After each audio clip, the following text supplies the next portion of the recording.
آخری چیز ہے، اس کے بعد بھی اگر آنکھ نہیں کھلتی کسی انسان کی تو میں نہیں سمجھتا کہ وہ اپنے گرد اس نے جو یہ فلا تزکوا انفسکم،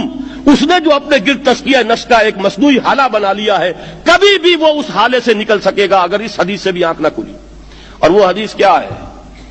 مولانا اشرف علی تھانوی نے اس کو اپنے جو خطبات جمعہ ہیں ان میں نقل کیا ہے، بیہقی کی روایت ہے۔ اوحى اللہ عز وجل الی جبرائیل علیہ الصلوۃ والسلام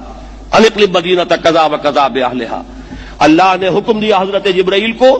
فلاں فلاں بستیوں کو الٹ دو اس کے رہنے والوں سمیت۔ قال فقال، حضور نے فرمایا، اس پر حضرت جبرائیل نے عرض کیا بارگاہ خداوندی میں، ان فیہا عبدک فلانا لم یعصک طرفۃ عین، پروردگار اس بستی کو الٹ دوں، اس میں تو تیرا فلاں بندہ بھی ہے جس نے کبھی پلک جھپکنے جتنی دیر بھی معصیت میں بسر نہیں کی۔ اب آپ اندازہ کیجئے، یہ جو ہے نا اپنے آپ کو رگڑنا اور مانجنا اور پوری زندگی رگڑنے میں اور مانجنے میں لگا دینا، ہم بعض بزرگوں کے تذکرے میں سنتے ہیں اتنے اللہ والے تھے، اتنے اللہ والے تھے کہ ان کا گھوڑا بھی کوئی مشکوک دانہ نہیں کھاتا تھا، اور وہ خود جو ہے وہ انگریز کی عدالت میں بیٹھے ہوئے اور انگریز کی نوکری کر رہے تھے۔ یہ ہے وہ میکروسکوپک اور مائکروسکوپک کا عدم توازن، طاغوت کی چاکری کر رہے ہیں، انگریز کی ملازمت کر رہے ہیں، انگریز کے قانون کی تنفیذ کے اندر اعلی کار بن رہے ہیں، لیکن ذاتی تقوی اور ذاتی نیکی اور ذاتی للہیت جو ہے اس کا معیار یہ ہے کہ ان کا گھوڑا بھی مشکوک چارہ اور مشکوک کھانا نہیں کھا سکتا۔ یہ ہے وہ عدم توازن، اس کو نوٹ کیجئے گا، جس کو کہ اس حدیث میں محمد الرسول اللہ صلی اللہ علیہ وسلم نے واضح کر دیا کہ حضرت جبرائیل عرض کرتے ہیں کہ اللہ فلاں بستی کو الٹ دوں، اس میں تو تیرا فلاں بندہ بھی ہے جس نے پلک جھپکنے جتنی دیر بھی معصیت میں بسر نہیں کی۔ ذاتی نیکی کا اب اس سے اونچا کوئی مقام کوئی شخص مجھے اگر بتا سکے تو میں اس کا مرید ہو جاؤں گا۔ اس سے اونچا کوئی مقام ہوگا کہ آنکھ جھپکنے جتنی دیر بھی کسی نے معصیت میں بسر نہیں کی، ذاتی نیکی کی معراج۔ لیکن حکم کیا ہوا بارگاہ خداوندی سے؟ قال فقال، حضور نے فرمایا، اللہ تعالیٰ نے حکم لیا جبرائیل کو، اقلب علیہ وعلیہ، الٹو اس بستی کو، پہلے اس بدبخت پر پھر دوسروں پر۔ کیوں؟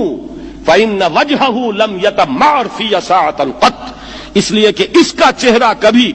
میری غیرت میں سرخ نہیں ہوا، اس چہرے کا رنگ نہیں بدلا۔ بے غیرت انسان،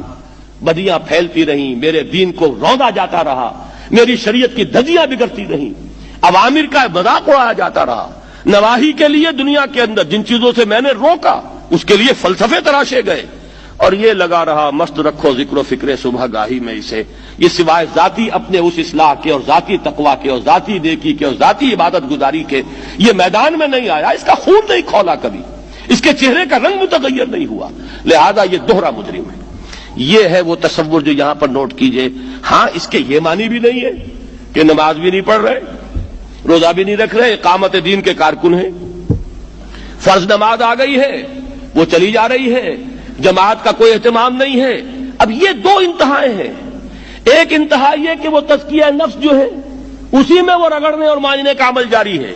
ایک یہ کہ اس کا سرے سے کوئی تعلق ہی نہیں، اپنی ذات سے بحث ہی نہیں۔ وہ کیفیت وہ ہو گئی ہے جو یہود کی آئی ہے قرآن مجید میں کہ تامرون الناس بالبر وتنسون انفسکم وانتم تتلون الکتاب، کیا تم لوگوں کو نیکی کا حکم دیتے اور اپنے آپ کو بھول جاتے ہو؟ یہ دوسری انتہا ہے۔